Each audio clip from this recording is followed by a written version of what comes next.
Maoist పార్టీకి భారీ shock తగలనుంది. Maoist అగ్రనేత హిడ్మా పోలీసుల ఎదుట లొంగిపోనున్నారు. మావోయిస్టుల మూకుమ్మడి లొంగుబాట్లు కొనసాగుతున్న నేపథ్యంలో ఆ పార్టీలో కీలక మిలిటరీ నేత 1st బెటాలియన్ కమాండర్ హిడ్మా లొంగిపోయేందుకు సిద్ధమవుతున్నట్లు ప్రచారం సాగుతుంది. 200 మంది మావోయిస్టులతో కలిసి ఆయన సరెండర్ అయ్యేందుకు సన్నద్ధమవుతున్నారని ప్రచారం. సుక్మా జిల్లాకు చెందిన హిడ్మా మావోల స్కూల్లో చదివి చిన్న వయసులోనే ఉద్యమంలోకి వెళ్లాడు. భద్రన్న, నంబాల, చలపతి వంటి అగ్రనేతలతో పనిచేసి ఎన్నో దాడులకు వ్యూహరచన చేశాడు. ఆయన లొంగిపోతే మావోయిస్టు ఉద్యమం తుది దశకు చేరుకున్నట్టేనని కేంద్రం భావిస్తుంది. భద్రతా బలగాలపై జరిగిన అనేక దాడుల వెనుక హిడ్మా కీ రోల్ గా భావిస్తారు.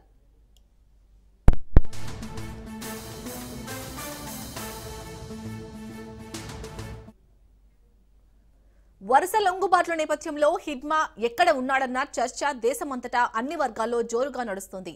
కేంద్ర రాష్ట్ర కమిటీల నేతలే సాయుధ పోరాటానికి విరమణ ప్రకటించి ఆయుధాలతో సహా లొంగిపోతుంటే ఏమాత్రం అదరకుండా బెదరకుండా పార్టీ లైన్ కొనసాగిస్తున్న హిడ్మాను పట్టుకోకపోతే నక్సలిజం నిర్మూలన పూర్తయినట్టు కాదని ఛత్తీస్గఢ్ పోలీసులు భావిస్తున్నారు. 76 మంది సిఆర్పీఎఫ్ జవాన్లు మరణించిన చింతల్నారు దాడి నుంచి మహేంద్ర కర్మ సహా పలువురు కాంగ్రెస్ నేతలను పోలీసులను పొట్టన పెట్టుకున్న జీరం ఘాటి ఆంబుష్ వరకు నేతృత్వం వహించింది హిడ్మాయేనని వారు చెబుతున్నారు. ప్రస్తుతం డీకేఎస్ జెర్సీ కార్యదర్శిగా కేంద్ర కమిటీ సభ్యునిగా ఉన్న హిడ్మాతో పాటు పొలిట్ బ్యూరో సభ్యుడు తిప్పిరి తిరుపతిపైనే పార్టీ భవిష్యత్ ఆధారపడి ఉన్నట్లు తెలుస్తోంది.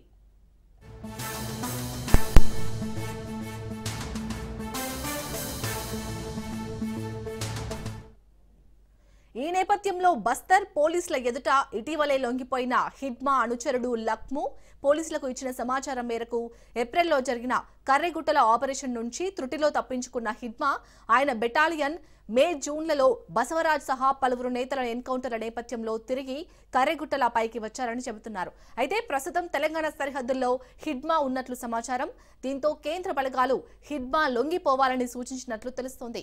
ఈ క్రమంలో ఆయన తన సహచరులతో చర్చిస్తున్నట్లు ప్రచారం సాగుతుంది.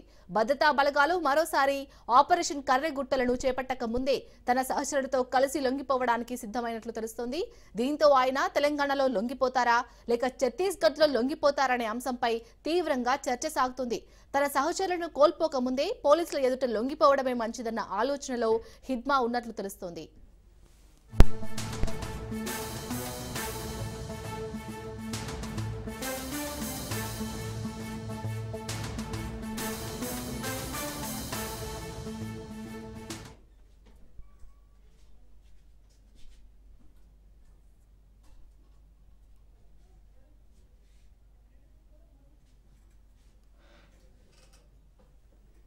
రైటికెటు మావోయిస్ట్ అగ్రనేత హిడ్మా అయితే పోలీసుల ఎదుట లొంగిపోయినట్టుగా వార్తలు వస్తున్నాయి. దీనికి సంబంధించి పూర్తి డీటెయిల్స్ మా ప్రతినిధి మధు అందిస్తారు. మధు, ఈ న్యూస్ అయితే మావోయిస్టు పార్టీకి పెద్ద షాక్ అనే చెప్పాలి. అప్డేట్స్ ఏంటి దీనికి సంబంధించి?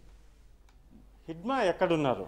హిడ్మాకు సంబంధించినటువంటి ఇన్ఫర్మేషన్ ఇప్పటికే పోలీసులకు లభించిందంటే ఖచ్చితంగా హిడ్మా లొంగిపోతున్నారు. ఆయన అతి త్వరలోనే పోలీసుల ఎదుట లొంగిపోతున్నారు అనేటటువంటి కన్ఫర్మేషన్ అయితే అయ్యింది. ఎందుకు ఈ మాట చెప్తున్నామంటే గత కొన్ని రోజుల నుంచి చూసుకుంటే మాత్రము మావోయిస్టు పార్టీకి సంబంధించినటువంటి అగ్ర నాయకులు ఎవరైతే ఉంటారో ఒక్కొక్కరిగా లొంగిపోతున్నారు.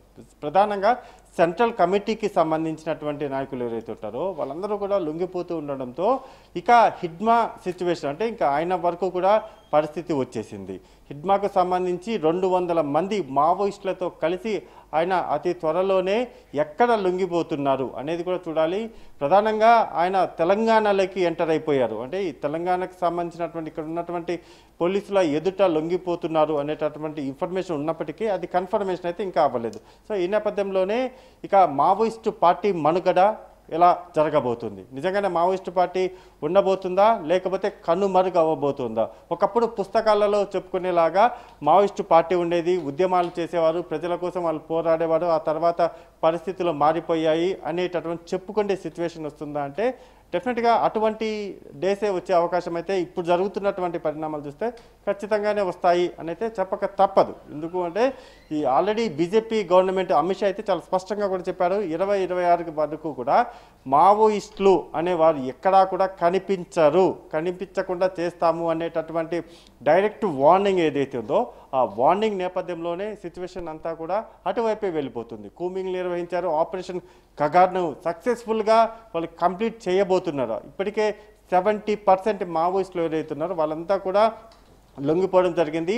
5,000 మంది 2,000 మంది పోలీసులు ఇప్పుడే రంగంలోకి దిగి ఎక్కడెక్కడ మావోయిస్టులు ఉన్నారు, వాళ్ళకు అనుకూలంగా ఉన్నటువంటి ప్రాంతాలు ఏవి, అటవీ ప్రాంతాల్లో వీళ్ళ స్థావరాలు ఏంటి అని దానికి సంబంధించినట్టు వాటన్నిటినీ కూడా బయటికి తీశారు. అలా బయటికి తీయడంతోనే సుమారుగా ఒక 5,000 మంది మావోయిస్టులు డైరెక్ట్గా ఇండైరెక్ట్గా అంతా కూడా లొంగిపోయారు. కొంతమంది చనిపోయారు, కొంతమంది పూర్తిగా పోలీసులోకి వచ్చేసి మేము సరెండర్ అవుతున్నామని కూడా చెప్పారు. అలా 5,000 మంది మావోయిస్టులు ఇప్పటి వరకు కూడా అవుట్ ఆఫ్ ద ఫారెస్ట్ వచ్చారు అనుకుంటే ఖచ్చితంగా సక్సెస్ అయిపోయింది. ఆపరేషన్ ఖగార్ ఏదైతే ఉందో అది సక్సెస్ అయిపోయిందని చెప్పవచ్చు. ఇక హిడ్మా సిచ్యువేషన్కి వస్తే ఈయన అగ్రనేత, మావోయిస్టు పార్టీలో ఉన్నటువంటి అగ్రనేతలలో ఈయన చాలా కీలకమైనటువంటి అగ్రనేత. మరి ఈ అగ్రనేత కూడా ఇప్పుడు లొంగిపోతున్నారు కాబట్టి ఇక ఫ్యూచర్లో ఎవరు ఈ బాధ్యతలు తీసుకోబోతున్నారు, అసలు నిజంగానే మావోయిస్టు పార్టీని ముందుకు నడపడానికి కావాల్సినటువంటి కార్యాచరణ ఎవరైనా కొత్తగా వచ్చేటటువంటి వాళ్ళు ఎవరైనా చేపడతారా, లేకపోతే వన్స్ అప్ అనే టైం మావోయిస్టులు ఉండేవారు అనే చెప్పుకునే విధంగా సిచ్యువేషన్ మారబోతుందా చూడాలి. Right, thank you Madhu.